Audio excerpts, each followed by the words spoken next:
Hello everyone, welcome back to my channel, or welcome if you're new here. My name is Tomas, and today I am bringing you a new episode in my interior design in film series. If you haven't seen any of the previous episodes in this series, I am going to be leaving them all linked in the description box down below, so you guys can go ahead and check it out after you finish this one. On this series, we discuss the interior design in some of your and my favorite movies, and I love whenever you guys send me your recommendations and which films you would like for me to talk about next. So definitely let me know in the comments down below what movies you would like for me to discuss on future episodes. On the last couple of episodes, we've been doing a deep dive into one of my all-time favorite directors, Nancy Meyers. The very last episodes, we discussed the homes in the film The Holiday. Before that, we did It's Complicated and Something's Gotta Give. And today, we're going to be looking at a film that was not directed by Meyers, but rather co-written by her. We are going to be discussing the American Dream Home in Father of the Bride.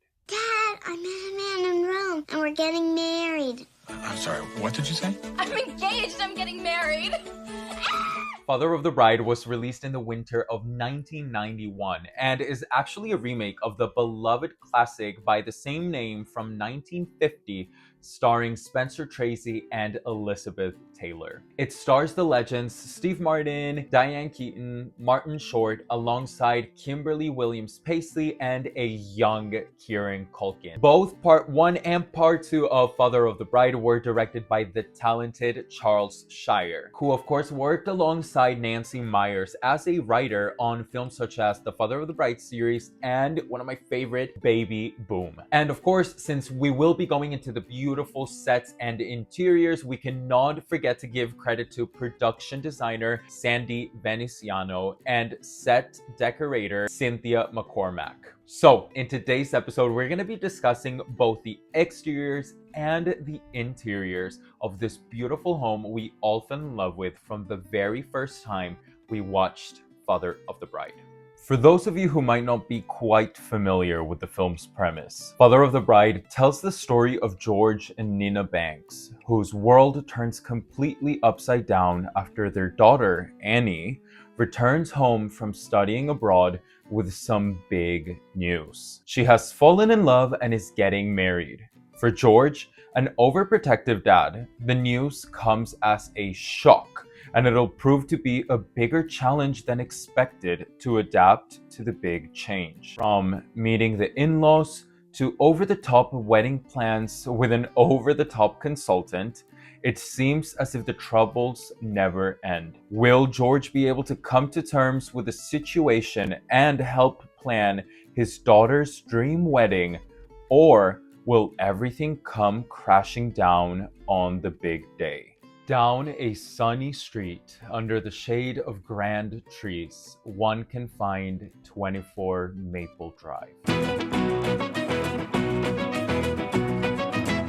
The exterior of this home is one of the most beloved and recognizable movie houses, and for good reason. In both parts 1 and 2, the home is a big topic of discussion and essentially a character within the story. We get George's monologue we all know and love, in which he expresses his love for the house and the memories that come with it, which he holds near and dear to his heart. There are plenty of good looks at the exterior of the home, and we even get to see it through the different seasons. Even under a freak snowstorm, which is unlikely for its location, but beautiful to witness. It shines on each and every one. In the movie, the home is located in San Marino, California, standing in the middle of a beautiful neighborhood on the dreamy, quiet street that is Maple Drive. The house is a classic, traditional American home with beautiful architecture, white paneling, a green door and green shutters, and extreme amounts of detail.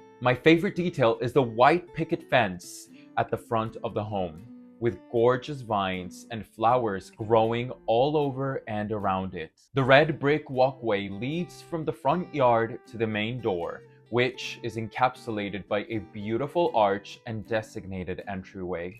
My eyes immediately jump to the beautiful trellises that wrap around the entire first floor, with even more vines, flowers, and greenery adorning the home. And this is one of the main takeaways from the exterior of this home.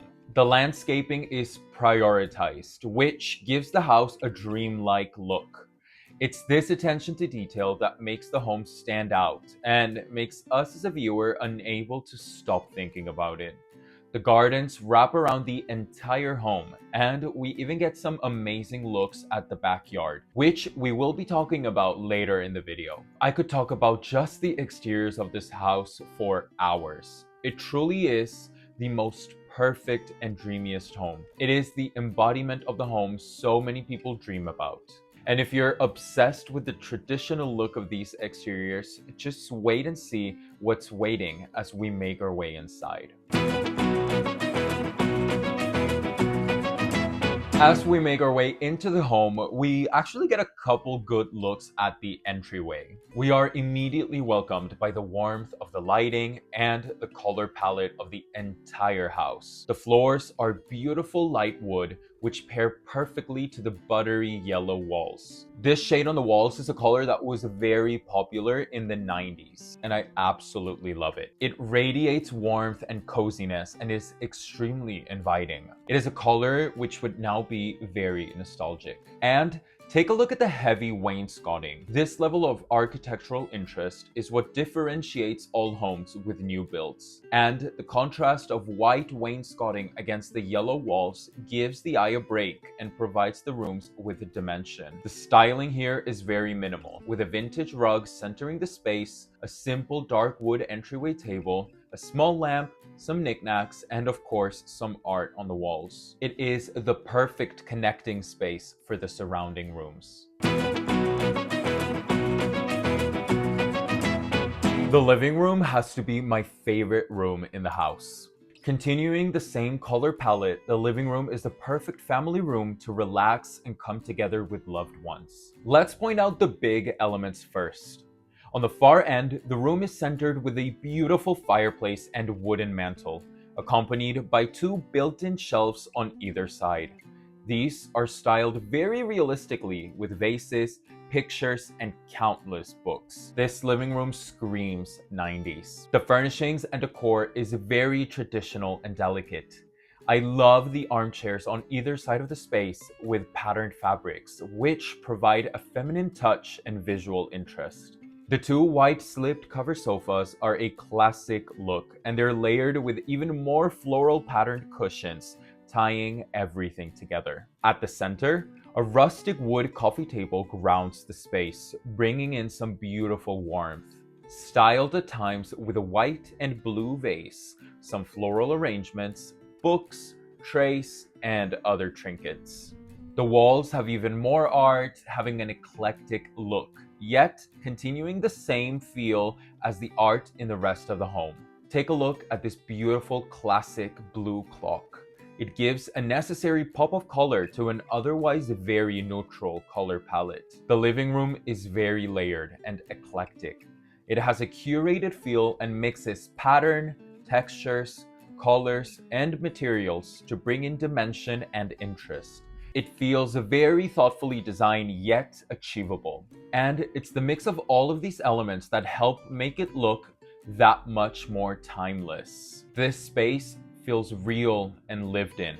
It sells the idea of a family living in the house, and it's the attention to small details that bring the living room to life. Moving from the living room past the entryway, we have the dining room. The dining room once again continues the same warm color palette with the light oak floors, white trim and ceilings, and yellow walls. The room is framed by beautiful windows with layered curtains, which bring your eye up, elevating the height of the space. They have a beautiful printed pattern and add a lot of visual dimension to the room. On one corner, we have a gorgeous wooden fireplace, which adds an extra layer of coziness, styled with some dried florals in a vase, some artwork, a beautiful iron candle holder, and some wooden logs on the floor. It's this play on layers that give this room so much depth. At the center, a dark red rug adds a beautiful bold color grounding the space. Placed on top is a beautiful dark wood dining table with a set of matching chairs with rattan and even cushions. I love the small chandelier hanging at the center, finishing up the space beautifully. It is a classic and traditional look. On the opposite wall, we can see the continuous use of wainscoting from the entrance, a wall clock, more art, and the most beautiful rustic wooden corner cabinet. This is a small but mighty room, and it packs a level of charm that flows seamlessly with the rest of the home. Of the dining room, we walk into the kitchen. This is the room that you can tell set dressers went to town in. It is so classic, so traditional, and above all, so much fun. To most, this room might feel very convoluted and at times even cramped. But it's these layers upon layers upon layers that make this home feel real. This is the house where George and Nina have raised a family, so it would be fitting that through the years they have curated a collection of kitchenware that would eventually outgrow the space. I especially love the pot rack hanging above the kitchen island. It has so much charm and is of course a timeless look. I also love the glass cabinetry above the stove. With lighting inside of the cabinets, these beautiful built-ins provide the perfect space for displaying plates, mugs, bowls, and many other kitchen items. You can even see the cookbooks displayed on a small open shelf in the middle with an awesome curation of hanging tea mugs right below it.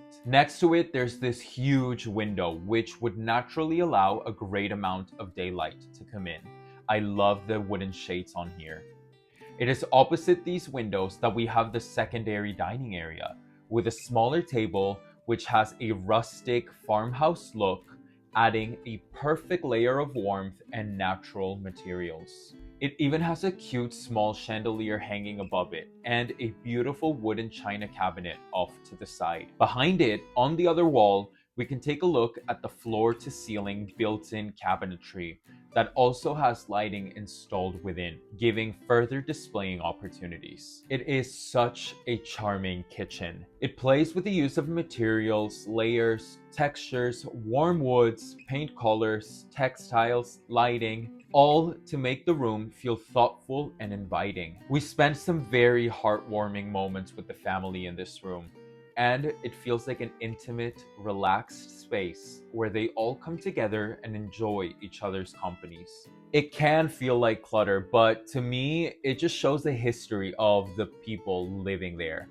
and I think it's perfect. Now, we don't see too much of the bedrooms, but I still wanted to point them out. Making our way upstairs, the walls continue the wainscoting and, of course, color palette. I especially love the stair runner with the rich, dark tones. And there's something so charming about a detailed window on a stairway, in my opinion. The railing is very traditional and classic of homes from the time. The upstairs hallway is warm and cozy, playing to the fullest with the dimensional lighting to add depth. I really like the curtain rod at the end of the hall. It actually reminds me of one that my mom and I purchased at an antique market alongside a tapestry for her home. We get a couple of glimpses into the main bedroom. I love the color palette in here. It is very delicate and even a bit more feminine. The light pink color on the walls sets this room apart from the rest of the home without being too bold or striking. There is still a lot of architectural detail on the walls with the trim and on the doors. On one side, we have a beautiful wooden dresser styled with several picture frames, a delicate table lamp, and an awesome circular mirror. We can take a little peek into the bathroom. I love that wallpaper. And the sconce is chef's kiss. And of course, talking about bathrooms, we cannot forget the iconic scene of the swans swimming in the bathtub. The bed is very traditional, with the metal frame adding a lot of texture. The color contrasts beautifully against the warmer tones of the room. The bed sheets are simple, giving space for the throw pillows to add pattern and texture. They once again play with layering curtains, lighting, and of course art. Finally, I wanted to include this quick little look at the attic. I find something so charming and magical about attics in movie homes. It always reminds me of the Goonies. Or even when I was a little kid and I used to sneak into my grandma's attic. I loved going in there. They hold so many interesting stories, and I think it was a beautiful touch to add it to the film. But of course, we can't talk about the bedrooms in this home without talking about the nursery. On Father of the Bride Part 2, we find out that both Nina and Annie are pregnant at the same time, which not only is a hilarious plot point and so heartwarming to see, but gives the home a new purpose, having to house and raise once again a baby. So George, next to Egelhofer, the wedding planner turned interior designer slash architect slash planner slash everything, get to work on an addition and expansion to the home. And we finally get the baby's suite. I will never forget the first time that I watched the film and we see George have this grand reveal of the nursery. It takes your breath away. This is the most perfect nursery. It is ripped straight out of a dream. When I was designing a nursery for my sister's baby, this room was at the top of my mood board.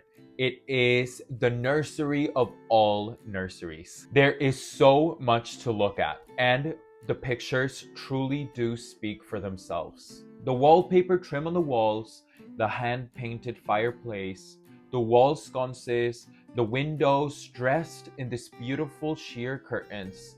Everything is perfect. They thought of every last little detail. On the far left, two beautiful armchairs accompany the fireplace, placed perfectly on either side for both Nina and Annie. The skirted chairs have matching ottomans, perfect for relaxing, reading, feeding, and taking care of the baby. The use of lighting in the space adds even more warmth with diverse uses of table lamps, sconces, and floor lamps. There's both a side table as well as a craft table for when the babies are more grown up. The space is ingeniously divided into two areas, grounded by the beautiful rugs. This brings me to the color palette. The use of pastels, light pinks, light blues, and light yellows give the room a youthful and magical look, perfect for any child. Of course, no nursery would be complete without countless stuffed animals, toys, rocking horses, and games. And this room has the most perfect curation of them. On the right side, the classic crib is adorned with more layers of textiles and stuffed animals, framed on either side by built-in bookshelves which display even more toys and children's books. And of course, a changing station near the entrance. This is the most perfect nursery and, in my opinion, the most magical room in the house. Finishing up this tour, I couldn't leave without talking about the backyard. From late night basketball games to a candlelit dinner on the porch, the backyard holds some of the most special moments for the Banks family. Going up the car driveway, the gardens extend to the backyard, garage, and designated seating areas. We first have this beautiful area where Annie and George share some father-daughter moments. The landscaping and attention to detail is spectacular. We of course get some of the most memorable scenes with their basketball matches and late-night conversations. These scenes give us a look at the side of the house and a peek into the garage. During the opening of the second film, we get this beautiful look at one of the outdoor patios under this incredible white pergola with the most beautiful assortment of vines and flowers all blossoming during the spring. I love the hammock and can imagine myself laying here enjoying a book during a nice sunny day. I am obsessed with the elevated patio on the other side, where we get some family dinners by the candlelight. The perfect outdoor hangout area for a warm summer night. The trellises and roses give the space a magical feel. With all the greenery surrounding the natural materials of both wood and wicker, the backyard feels whimsical and inviting. I love how we get both daytime and nighttime looks at the exterior of the house. There are countless details. One can pause the movie on any single frame and get lost in the beauty of the home. It is gorgeous from every single angle. But that is going to be it for today's video. I had the best time researching and filming this one for you. The Father of the Bride movies are some of my favorite, and getting to spend some time looking at every little detail in the house was so much fun. There is so much to look at and dissect, and I feel like with every rewatch of the films, I found a new thing to obsess over. It is truly the dreamiest of homes, and in my opinion, could not be more perfect. It has a sense of nostalgia that cannot be topped. I feel like this home has taken a life of its own, captivating so many people throughout the years. I love seeing it pop up on my social media every now and then as more audiences find and connect with the movies and the house. And that's how you can really tell that they did a remarkable job and that it's really something special. But I hope you guys enjoyed this entry in my interior design and film series. Let me know in the comments down below what your favorite part of the Father of the Bride house is. I always love reading all of your comments and your personal experiences and the ways that you guys connect personally to these homes. Also, feel free to leave any recommendations of movie houses that you would like for me to talk about next. And of course, I will add them to the list and get to them as soon as possible. Once again, I will be linking all of the previous entries for this series in the description box down below. So make sure to go ahead and check those out. Now, if you haven't yet, I would love it if you can subscribe. It is completely free and takes no time. You can click the subscribe button down below and then the bell button next to it to be notified every single time I make a new upload. That way you guys don't miss any of my videos and the entries into my interior design and film series. But I hope you enjoyed watching and discussing the interiors and Father of the Bride with me. Thank you so much for watching, and I will see you on the next one. Bye guys.